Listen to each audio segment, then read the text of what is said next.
Coming up on We Talk News this week, more industry reaction on the HHS recommendation to move cannabis to Schedule 3.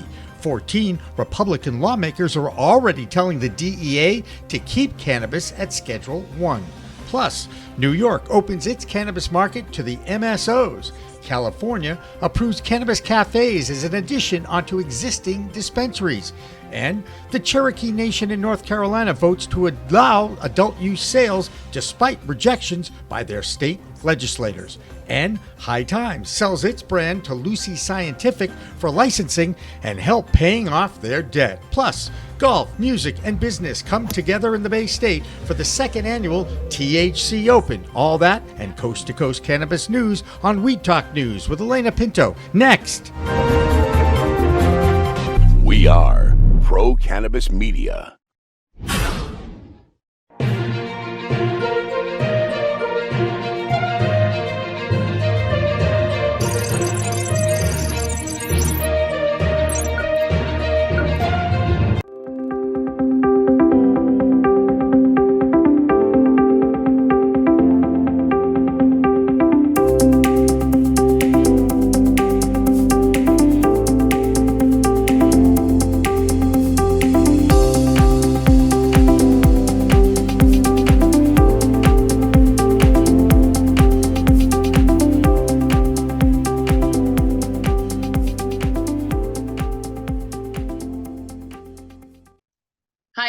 Welcome to We Talk News. I'm Alaina Pinto. A lot has happened since our last show 2 weeks ago, and the biggest story continues to be industry reaction to the Health and Human Services recommendation to the DEA to move cannabis off Schedule 1 to Schedule 3, even though most in the industry would like to see cannabis completely descheduled. The political climate in Washington, D.C. will probably not let that happen. So a move to Schedule 3 will help the industry with easing some of the financial constraints they have faced while the plant continues to be listed as an illegal substance at the federal level. The biggest change would be that a Schedule 3 listing would get rid of the controversial 280E clause that would allow businesses to write off regular business expenses that every other business allows. At the Northeast Regional Cannabis Symposium held in Worcester, Massachusetts at the end of August, PCM founder Jimmy Young caught up with the Chief Science Officer of Pro Verde Labs, Chris Hudala. I think it's terrifying. As a Schedule 1 drug, there's no federal pathway forward for marijuana. And they have chosen at the federal level to allow the states to operate under a state-by-state regulated program. It's still federally illegal. As a Schedule 3 drug, there is a federal regulated pathway available, which I would assume everybody would have to comply with. Complying with a Schedule 3 drug is very difficult, and it opens the doors primarily to small pharmaceutical companies. It would most likely shut down the ability to home grow. The existing market would change dramatically as we see it today. It would require a prescription to get that drug, that Schedule 3 drug. And so the uncertainty with a Schedule 3 drug, for me, is very concerning for this industry. It should be descheduled, maybe treated more like alcohol. Schedule 3 turns cannabis into more of a drug than a natural plant that can be grown for home. Defeats the purpose that God put it on this earth for. It's very confusing what that means, because Schedule 3 would put everything in the regulatory body in the hands of the FDA. The FDA does not deal with botanical substances. They deal with pure compounds, which cannabis is not for the most part. Most people are consuming cannabis as a plant, as an extract, as a formulated product, which is a very complex mixture, which would be very difficult to regulate as a Schedule 3 drug.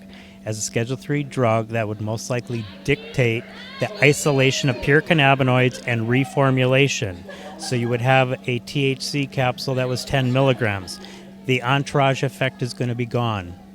That entourage effect, in simple terms, is the interaction between the cannabinoids in the plant flower, like CBD, THC, CBN, and CBG. THC is the cannabinoid that makes you high. But it's the interaction of THC with the other minor cannabinoids that really dictates the power of the medicinal effect in cannabis. The next step will be the DEA's review of the HHS recommendation before you will see any further reform at the federal level. Our man in DC is Andrew Beringer, and he has reaction from Capitol Hill. The Biden administration could soon overhaul federal cannabis policy in a major way. The Department of Health and Human Services has reportedly recommended reclassifying cannabis from a Schedule I drug to a Schedule III under the Controlled Substances Act. Now, if adopted, analysts say this move is very likely and would mark the most significant change to federal cannabis law in over 40 years. Rescheduling would have broad implications on everything from taxes to gun rights for medical cannabis patients. Right now, the federal government classifies cannabis as a highly dangerous drug with no medical benefit, alongside heroin and LSD. But recategorizing it as a Schedule III would recognize cannabis has medical uses and a moderate risk of dependence, the same as medications like Tylenol with codeine. Now, experts say rescheduling would open the door to more research on medical cannabis and make it legally available for prescription for the first time under federal law. It would also allow cannabis businesses to deduct expenses from their taxes. Now, on the other hand, some activists argue this move favors major pharmaceutical companies over small businesses and racial equity efforts. They say it fails to fully address the clash between state and federal cannabis policies, but most agree the shakeup signals a major shift in attitudes on cannabis at the highest level of the federal government. Now, the DEA still has the final say, but usually follows HHS guidance on drug rescheduling. All eyes are on the agency as it weighs this historic decision, and we will continue tracking this developing story that could reshape American cannabis policy as more details emerge. Well, that will do it for me in the DC area report for this week. Once again, I am Andrew Beringer reporting for We Talk News. A few weeks ago, we reported on a recall of over 65,000 products in Missouri, and now we are finding out why. Many of those products were made with hemp-derived pre-rolls, but being sold as Delta-9 THC. California continues to be the #1 largest market for cannabis sales in the U.S., and soon you will be able to buy legal cannabis at a California dispensary and then step into a cannabis cafe to enjoy your product. A bill opening that up is headed to Governor Newsom's office, and Alaina Pinto has more from the Golden State. I'm Alaina Pinto from the Bay Sesh, reporting for PCM with this week's California report for We Talk News. It's looking like California is about to get super fun upgrades somewhere to legally smoke and chill cannabis cafes. Assembly Bill 374 will allow dispensaries to have lounges, serve food and drinks, and finally allow on-site consumption. The bill received generous bipartisan support and is now just waiting for California's Governor Gavin Newsom to sign off, which he is expected to do. This news came at almost the same time that the DCC announced it's expanding eligibility and increasing award amounts for local jurisdictions to get funding from the department to create and expand licensing programs, which facilitate willing participating municipalities in getting access to cannabis to many Californians who still don't have it in any convenient way. In other news, a Grass Valley woman was pulled over with 1,400 pounds of cannabis, she was given a citation with a misdemeanor. Is this the end of prohibition? I, for one, hope so. She was arrested but released. I will be following this case, or lack thereof, as it unfolds. Finally, CannaFest held its inaugural event last weekend in Humboldt County, incorporating cannabis culture, music, art, and industry. The event gathered around 4,000 people, and many of my friends and family from the community reported they had a great time. Sounds like an awesome event you won't want to miss next year. That's this week's California Cannabis Report. I'm Alaina Pinto from PCM, reporting for We Talk News. The New York market continues to evolve slowly, but now it looks like licenses will be made available to multi-state operators who want to take advantage of the expected size of the Empire State market. Our New York reporter, Pam Schmiel, has more. I'm Pam Schmiel with the New York Cannabis Report for Weed Talk News. The New York cannabis industry is about to implode, and it hasn't even taken off yet.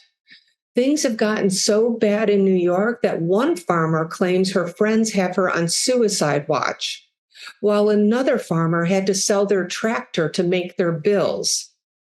All this while New York's Office of Cannabis Management struggles to roll out the cannabis industry. And to make matters worse, MSOs operating medical dispensaries will be able to flip to recreational at the end of the year. But more frightening is the fact that they are vertically integrated while mom and pop entrepreneurs are not allowed to operate vertical businesses. And remember a few months ago when the Office of Cannabis Management admitted there were about 1,500 illegal storefronts operating in New York City? Well, now they claim there are 8,000. That's this week's New York Cannabis Report. I'm Pam Schmiel for Weed Talk News. Another farmer had to sell their tractor to make their bills. All this while New York's Office of Cannabis Management struggles to roll out the cannabis industry. And to make matters worse, MSOs operating medical dispensaries will be able to flip to recreational at the end of the year.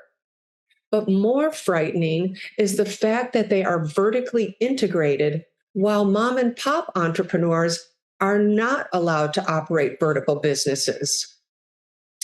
And remember a few months ago when the Office of Cannabis Management admitted there were about 1,500 illegal storefronts operating in New York City? Well, now they claim there are 8,000. That's this week's New York Cannabis Report. I'm Pam Schmiel for Weed Talk News. The month of August saw new sales records in New Mexico, Maine, Maryland, and Montana. In Connecticut, another newcomer to the adult use, they are already down to just one testing lab for that state. So here's Angie Seifert with more from the Nutmeg State. I'm Angie Seifert from Skip Intro Advisors with the Connecticut Cannabis Report for Weed Talk News. One of the two testing labs in Connecticut has closed.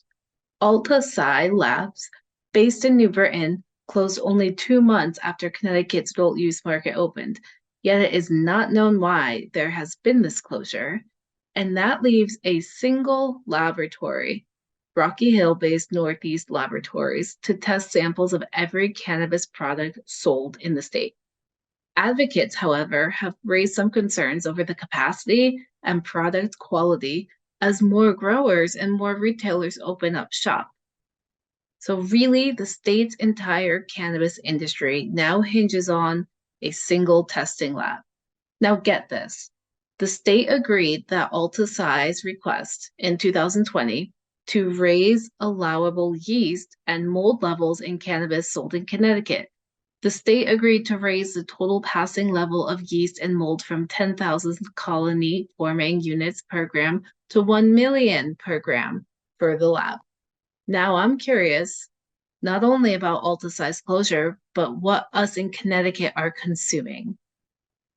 Next, the State Department of Consumer Protection announced Monday that adult use cannabis sales in August exceeded 14 million, up a bit less than 1 million since July.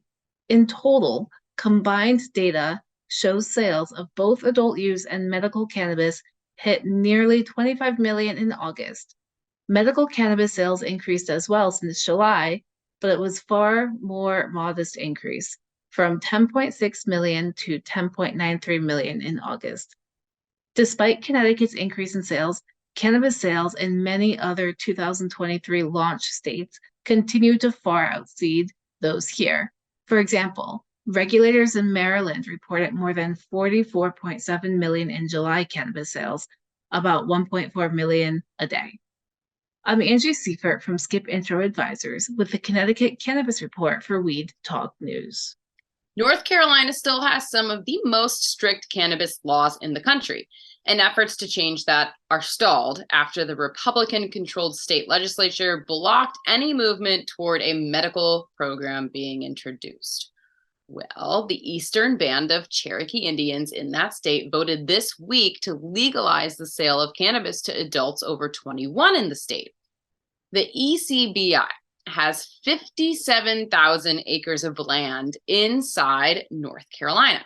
And in Arizona, Tilt Holdings has pulled the funding for the Long Island, New York-based Shannon Nation. And Karen Black has more from Arizona. I'm Karen Black from Greenfinger Consulting with the Arizona Cannabis Report for Weed Talk News.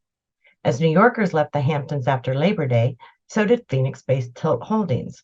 On September 5th, the company announced that it sold Standard Farms to Power Fund Partners for $1.4 million, ending its 2-year-old partnership with Long Island's Shinnecock Nation. Officials from Mesa, Arizona, have picked a fight with local cannabis companies over zoning.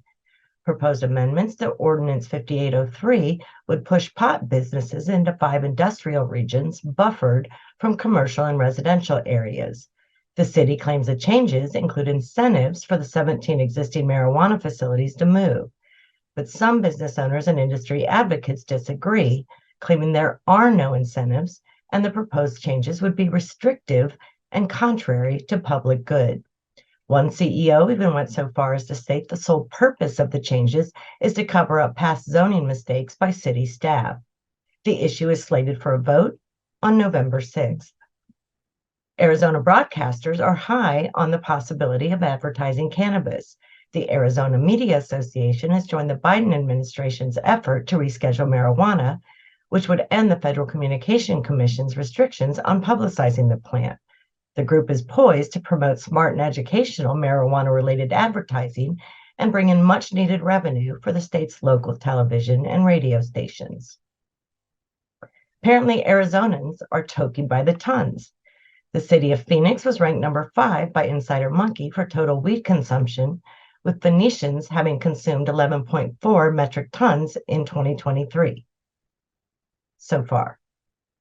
I'm Karen Black from Greenfinger Consulting with the Arizona Cannabis Report for Weed Talk News. The state of Illinois held its first ever open consumption event this past weekend with an outdoor concert at the Rise Dispensary in Mundelein. It's called The Miracle at Mundelein. The 2-day event was an outdoor concert. It attracted crowds. They just wanted to hang out, get high, and of course, enjoy some music too. But there was a good cultural mix with some hip hop, reggae, funk, and it featured Stephen Marley and hip hop masters Cypress Hill. Hey everybody, it's Tom from Cannabis Legalization News here with the Illinois update. Illinois had its first historic concert, The Miracle in Mundelein. It's near the border of Illinois and Wisconsin. They had a 2-day event where cannabis consumption was allowed. There were jam bands, people had fun, and as far as I've heard, nobody got hurt. So hopefully there'll be more of those. And we have the August numbers from Illinois. Sales continued to grow. It was the highest amount of sales for in-state residents in the entire year, with almost 105 million in sales and another 34 and change in sales to out-of-state residents. Maybe some of those Wisconsiners coming down to the Miracle in Mundelein made a dent on that. There was a total of $139,224,000 of cannabis sold in Illinois, spread amongst only 136 dispensaries. More dispensaries are opening all the time. We hope to get one open in 2024, and you can tune in to our podcast for more on that. I'm Thomas Howard from Cannabis Legalization News, reporting from Weed Talk News. With the announcement about Health and Human Services' recommendation to reschedule cannabis to Schedule 3, the publicly traded stocks in the cannabis space exploded. On top of that, Lucy Scientific agreed to acquire the branding rights to High Times, and that stock was on the move too. Our stock guru is Doug Miller, and he has more in his High on Wall Street report.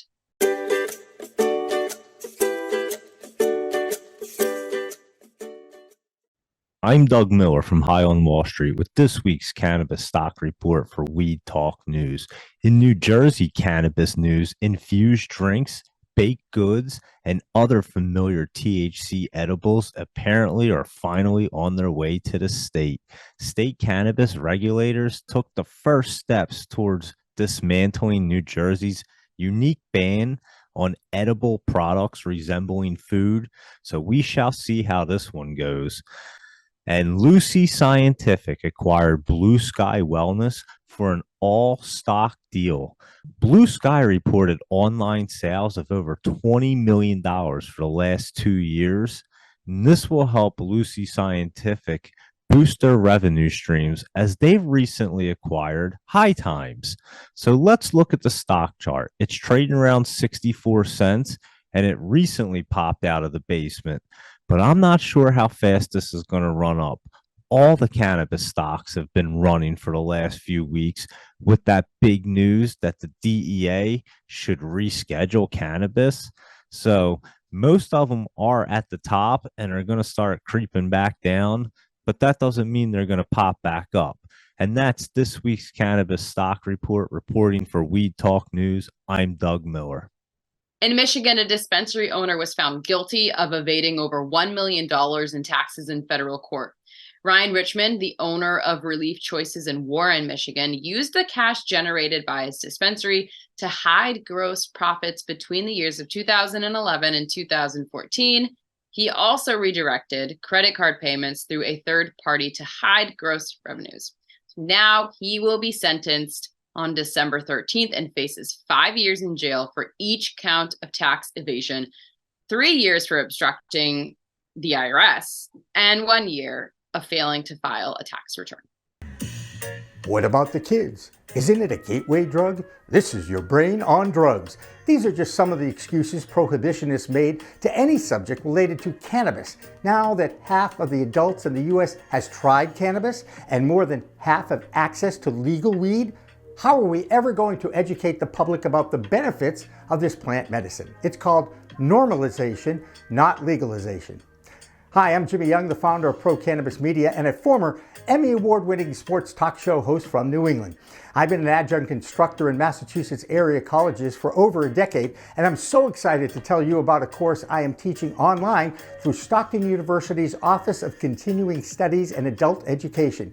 Anyone in this exciting new industry knows that combating the misinformation and propaganda about cannabis is a battle we face every day. My course, Getting to Normalization, Changing the Stigma of Cannabis Through Public Relations, will give you more tools that will differentiate you from others who are looking to get into the industry. You will grow your knowledge and ability to counter the myths and stereotypes that has plagued this plant since 1937. We'll go through the history of the plant, write press releases, and have marketing challenges, and of course, build your confidence to speak in public. For instance, did you know that medical doctors who have graduated from the oldest medical schools in our country, UPenn, Harvard, and Columbia, wrote 5 million prescriptions for cannabis between 1900 and 1910? Now, I wasn't around then, but I am now, and I hope you'll register for this course soon. Back here in the Bay State of Massachusetts, if the hurricane allows it, the Freedom Rally takes place on the Boston Common on Saturday, September 16th. For many years, this rally served as an act of civil disobedience while celebrating cannabis advocacy. And now that the legal adult use market has opened and is thriving, the Freedom Rally has continued to celebrate cannabis culture and will again this weekend in Boston. Now, there was another event in Central Mass this week that is fast becoming a new tradition of its own. The second annual TEEHC Open at the Highlands Golf Course in Grafton featured music, food, networking, and of course, golf for charity. And PCM founder Jimmy Young was there and has that story in his Bay State Cannabis Report, sponsored by CNA Stores.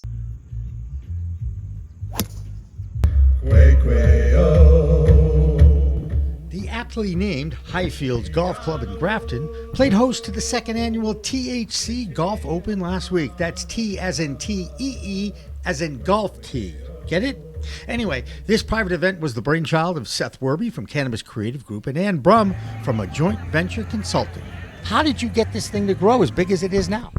Jimmy, it's just word of mouth. We had a great time last year. Dream came alive to bring people together. We had about 200 people, about 100 golfers. This year we're at 132 golfers and about 500 people on the property with a full stage, 13-person band coming later tonight, and just a ton of activities. People, word of mouth. Everybody wanted to come back and bring their friends, and it's all just good networking and businesses meeting other businesses.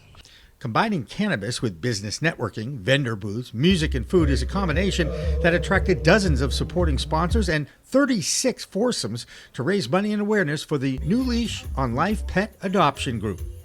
Is cannabis a performance-enhancing plant or not? So you interviewed me last Friday on your show, and you asked me the exact same question, and I mentioned I got a hole-in-one recently. Not that I have to throw that out there again. That I got that Were first. you under the influence?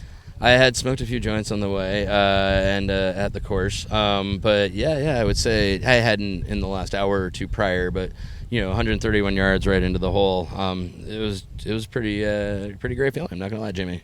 No, I'm very jealous, Seth. Very jealous. That's the Bay State Cannabis Report for this week. I'm Jimmy Young for Weed Talk News. The Massachusetts Cannabis Report on Weed Talk News is sponsored by CNA Stores, with 2 locations of their veteran-owned and family-operated dispensaries in Amesbury and Haverhill, dedicated to the community north of Boston, providing consumers with the widest selection of products in the state. No European report this week from Lex Pelger, who is on assignment at a trade show in Germany. But in Italy, they are going backwards for any kind of reform. In fact, that country is now naming CBD as a narcotic. It was just 3 years ago when Italy was allowing hemp and the CBD industry to be sold. And now it's back to square one in that country. Pennsylvania continues to advocate for adult use of cannabis to go along with its fledgling medical market. Now, guess what city is named one of the biggest consumers of cannabis? Well, if you guessed Philadelphia, you go to the head of the class. That's where you will find Claudia Post with our weekly look at cannabis in the Keystone State. I'm Claudia Post from Scarlet Express, and I'm here in the Keystone State, Pennsylvania, reporting for Weed Talk News. Though recreational weed still isn't legal in Pennsylvania, that hasn't stopped Philadelphia from becoming the largest cannabis consuming cities in the world. Philadelphians are consuming an average of more than 23,000 pounds of marijuana a year, which makes Philly the highest of 140 surveyed cities. The study also found that Philadelphians are paying some of the highest prices in the U.S. for cannabis, which is surprising. Weed here in Philadelphia costs $11.30 per gram, the 10th most expensive in the country. Philadelphia will most likely rank even higher in the future due to the bipartisan bill that was introduced for legalization for rec and for home grow. So you have sore feet. That's good for you. You can get marijuana, perhaps. Podiatrists may soon recommend medical marijuana in Pennsylvania, or marijuana, actually, in Pennsylvania. That is, if the legislature takes the advice of the state advisory panel. The Medical Marijuana Advisory Board voted this week in favor of recommending podiatrists to the list of more than 1,800 medical providers. Supporters say podiatry patients live with neuropathy and intractable pain, 2 of the 24 conditions that are legal for cannabis here in Pennsylvania. And we all remember Allen Iverson, who's coming back to Philadelphia. This time, he's bringing his own weed. That's courtesy of a partnership with player Al Harrington's cannabis brand, Voila, which will soon debut in Pennsylvania. The menu includes Iverson's 01, the name reference Iverson's MVP season. And incidentally, the last time the Sixers reached the NBA Finals. That's a wrap. in Pennsylvania. I'm Claudia Post for Scarlet Express, and I'll be back next week to talk about what's hot and what's not. Have a fabulous week. In Vermont, the Cannabis Control Board calls the shots on regulations and violations, but who is going to hold that group accountable for any errors they make? For instance, this past week, the Bureau sent out an email to licensees about incomplete product registrations. This communication error was discovered when some licensees got approval for products they had not submitted. Jessie Lynn Dolan has our Vermont report sponsored by Canatrol. I'm Jessie Lynn Dolan from Vermont Cannabis Nurses, and this is the Weed Talk News Vermont Report. This weekend is packed full of fun and music for the Vermont community. Lamoille Connect presents a celebration of cannabis culture in northern Vermont, hosting Keep On Growing, a fusion of Pink Floyd, Talking Heads, and Fish on Saturday the 16th in Belvedere. Higher Calling, 2 days of music and camping in Cabot, Vermont, is being hosted by Cannabis Retailers of Vermont, with a portion of profits going to help cannabis businesses affected by the July flooding. The Green Mountain Patients Alliance, a nonprofit group advocating for an affordable and accessible medicine, is hosting a virtual community discussion on Friday, September 14th, to discuss August Cannabis Control Board's Medical Stakeholder Committee and roundtable meeting, as the second of 4 planned meetings is scheduled for the end of September. Cannabis adult use businesses, patients, and caregivers are invited to attend and encouraged to join grassroots advocates working towards much needed improvements in the medical program and for patient support statewide. That's the Vermont Report for Weed Talk News. I'm Vermont's cannabis nurse, Jessie Lynn Dolan.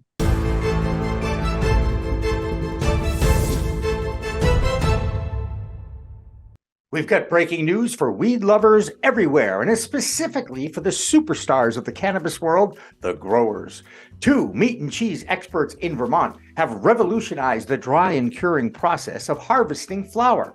Remember, this is a living plant, and part of the process, once you harvest the plant, you have to invert it and dry it so all those magical cannabinoids can reach their maximum potency in the buds of this flower. Now back to Vermont and Canatrol. That's where David and Jane Sandelman have been curing and drying meats and cheeses for years. Now they're applying their years of experience to the cannabis space, and they are blowing up the market. So we turned the whole thing upside down. We created the perfect environment. You put the flower in, and then it dries to the perfect moisture content, and now it's curing. You don't have to move it out of the space. You don't have to guess when it's ready or not. And it just comes out amazing, sticky bud. And we said, will this work for cannabis? So we built a small unit, which is now our home unit. When did you do this? The small unit, probably about 3 years ago, was the first prototype. And we gave it to a grower, and he said, this is the most amazing flower I've ever produced. And then we thought we were onto something. And we made a couple more. And now there are thousands of them out there, and people love it. We then scaled it back up to large commercial size, like a cheese aging room, but now these are rooms for drying flour, where people are doing 1,000, 1,500 pounds at a time into rooms. We have places with multiple rooms, big grow operations, and they're producing some of the finest flour the industry has seen. Do you enjoy being in the cannabis space now? Oh, it's great. 5 years ago, if I told me I was standing at a weed show, I'd go, you're crazy. And here we are, at a cannabis weed show. Right. No, David, you're not crazy. You're ingenious to apply your craft to a new industry at just the right time. If you want to find out more about Canatrol and this revolutionary process for drying and curing so you get the most out of your plant harvest, contact them at info@canatrols.com.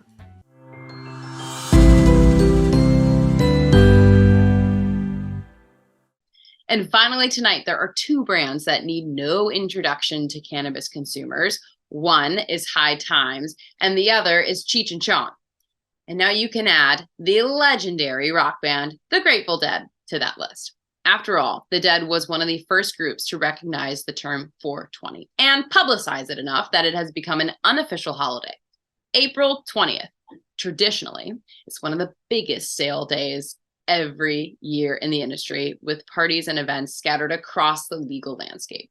And now device maker Grenco Science is collaborating with the Dead for promotion of their G-Pen vaporizers and Student Glass gravity infusers. Both will be released in just a few weeks and will feature some of the most recognizable imagery from the band. It sounds like tie-dye to me. Now, the already existing strain of Garcia Select flower can be consumed in these new devices. And here's something the CEO of Grenco Science, Chris Volkert, said. It's his quote about why his company got involved with the Dead. Here it is. The Grateful Dead's music has transcended generations and has touched so many lives, including mine, unquote. Once again, science and cannabis are evolving and leading the way to acceptance and normalization. What a long, strange trip it's been, huh? Yes. Well, that's Weed Talk News for this week. I'm Alaina Pinto. Remember, it's a whole new world of weed out there. Use it responsibly.